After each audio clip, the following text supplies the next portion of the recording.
La República de Roma ya no existe. Tras la escalada de violencia para hacerse con el poder, Julio César es asesinado por los aristócratas. Pretenden mantener al Senado como autoridad política de Roma, pero la tentativa fracasa. La era de los emperadores comienza con César Augusto. Siglo I a.C. Bajo la soberanía del nuevo emperador, el Imperio Romano trata de expandirse y pone rumbo a las tierras que hay más allá del Rin. Pero la última conquista finaliza de un modo trágicamente violento. Las tribus germánicas se oponen al yugo imperial y se enfrentan a la autoridad romana. Frustran las ambiciones imperiales, reescriben la historia y desafían al imperio. El Imperio Romano, el bosque de la muerte.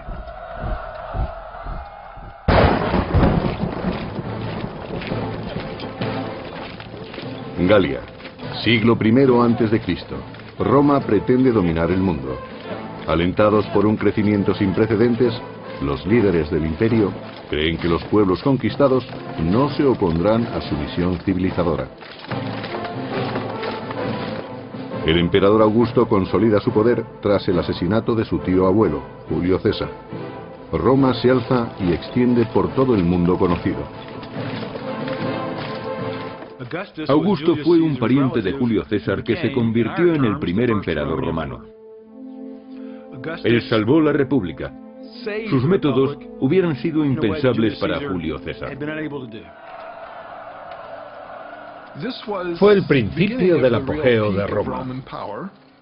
Sus fronteras se expandían rápidamente gracias a las sucesivas victorias militares, y en Roma se empezaba a creer que el imperio era invencible. Augusto ha triunfado en su tarea: poner los valores democráticos de la antigua república al servicio del poder y el liderazgo del emperador.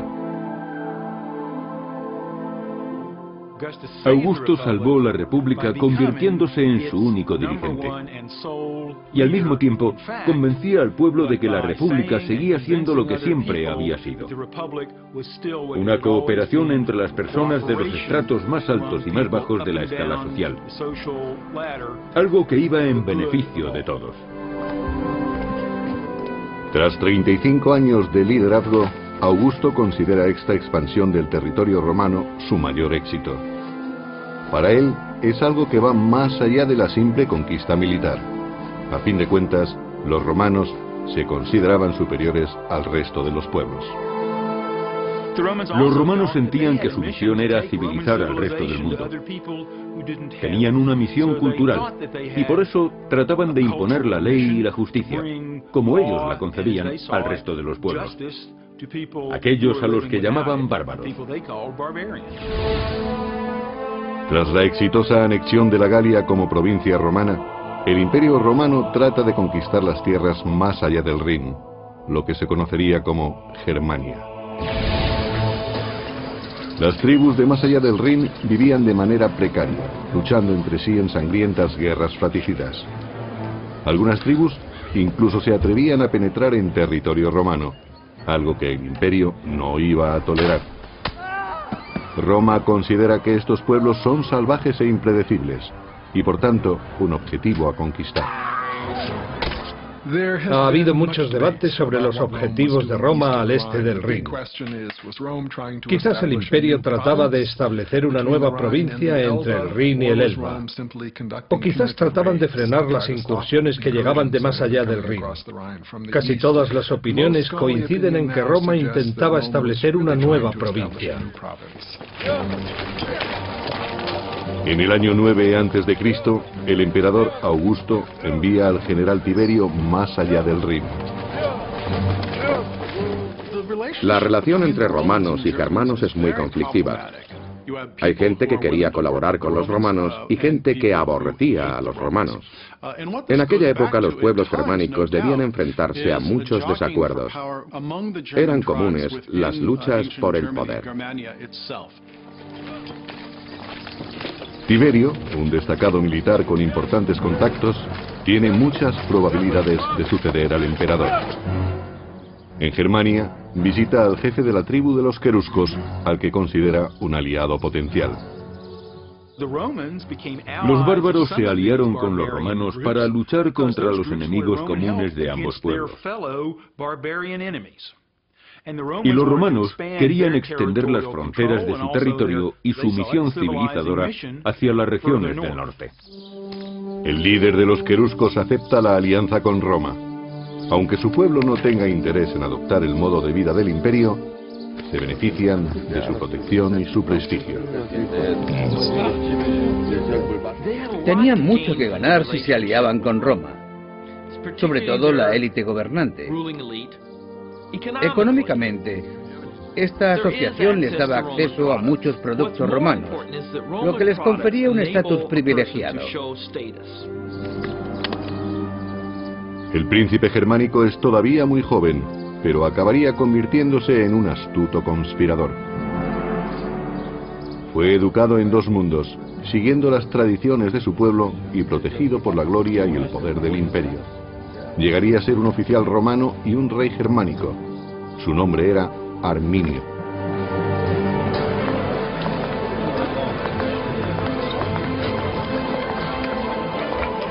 Gracias al poder militar del emperador Augusto, el imperio ha mantenido una relación pacífica con las tribus de la zona del Rin durante más de una década. Augusto era un dictador militar que tuvo que luchar sin descanso y logró levantar un imperio que gozó de una envidiable estabilidad durante 2 siglos. Arminio, el joven príncipe germano, acaba de cumplir 20 años y es comandante auxiliar al servicio del imperio. Las tropas auxiliares son un apoyo imprescindible para las 28 legiones oficiales del ejército romano. Augusto debía asegurarse de que se comprendiesen sus objetivos. Eran los mismos de los líderes tradicionales romanos: guiar al imperio en una guerra de conquista. En el año 6 después de Cristo, el general romano Tiberio viaja a Germania. Debe sofocar una violenta revuelta en la provincia romana de Panonia, las actuales Austria y Hungría. Tiberio dirige sus fuerzas contra los insurgentes que se oponen a los impuestos romanos y a su modo de vida. Los romanos intentaron imponer sus costumbres a los bárbaros a un ritmo mayor del que estos pueblos hubieran deseado. Por eso se enfrentaron a ellos. La revuelta dura ya 3 años, y la situación es cada vez más complicada para el ejército romano. El emperador Augusto envía a sus tropas auxiliares. En la lucha, Arminio demuestra que domina las técnicas de combate romanas, distinguiéndose así ante sus superiores romanos. En palabras del historiador romano del siglo I, Velius Paterculus, bravo e inteligente. Arminio era un bárbaro fuera de lo común. Lo demostraban sus técnicas notables y sus ojos, que reflejaban el fuego de su espíritu. Arminio era consciente de que Roma trataba de un modo violento a sus provincias, aplastando cualquier atisbo de autonomía. Veía a los panonios en la misma situación en la que estaba su pueblo, en el norte de Germania, y estableció una relación entre ellos y su propia comunidad durante la campaña en Panonia. Pero Arminio sigue luchando al servicio del imperio y apoya con sus tropas auxiliares a las legiones romanas del general Tiberio. Mientras Roma lucha por mantener el orden en Panonia, en Germania, la influencia del imperio se hace sentir paulatinamente.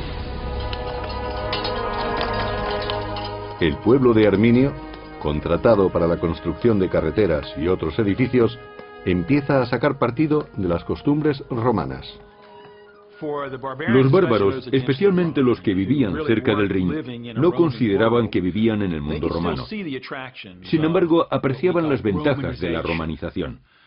Desarrollaron una vida basada en el comercio y crearon comunidades más grandes, en oposición a las pequeñas comunidades en las que habían vivido tradicionalmente. En palabras del historiador del siglo III, Casio Dio, los bárbaros se adaptaban al modo de vida romano, se acostumbraron a tener mercados y a relacionarse pacíficamente. Cambiaron sin saberlo. En el año 7 después de Cristo, el emperador Augusto nombra a Quintilio Varo gobernador de los territorios al este del Rin.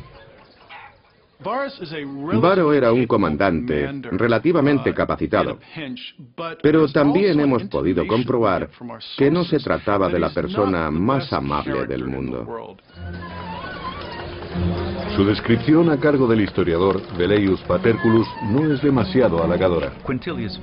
Quintilio Varo era un hombre de carácter afable y tranquilo, aunque tan limitado de mente como de movimiento, y más acostumbrado a los placeres que al servicio activo en campaña. La paz en Germania se adaptaba perfectamente a su carácter relajado. Varo se hace amigo de Arminio, que ha regresado a Germania como un respetable ciudadano romano. Roma ve en Arminio a un poderoso aliado para sus planes de paz. Los germanos aceptan las reglas romanas, pero solo para evitar enfrentamientos. A los germanos no les gustaba comparecer ante los tribunales romanos y no querían que los romanos arbitraran sus conflictos. Ellos ya disponían de un modo propio de resolver sus problemas.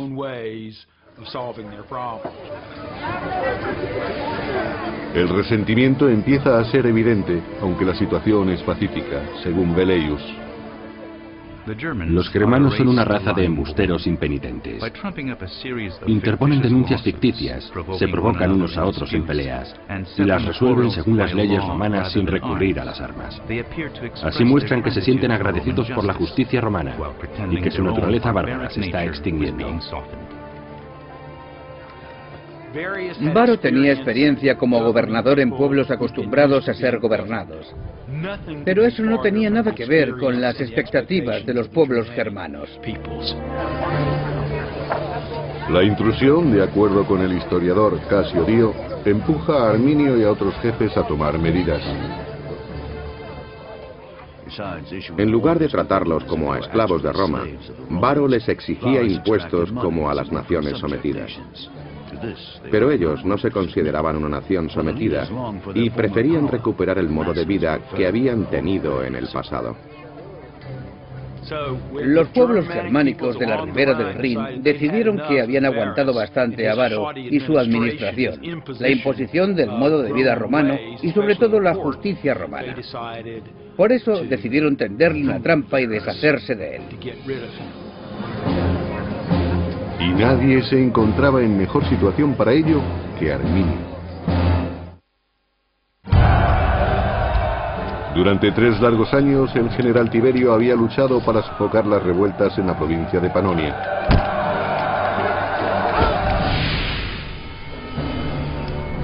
Al fin, en el año 9 después de Cristo, Tiberio ve sus esfuerzos recompensados. Los insurgentes han sido derrotados. La victoria está cerca. Pero mientras que el orden ha sido restablecido en Panonia, la situación en Germania es tensa, aunque los romanos todavía no son conscientes de ello. El general romano Varo, gobernador de esta pacífica provincia, ha impuesto la doctrina romana y ha presionado demasiado al pueblo germano.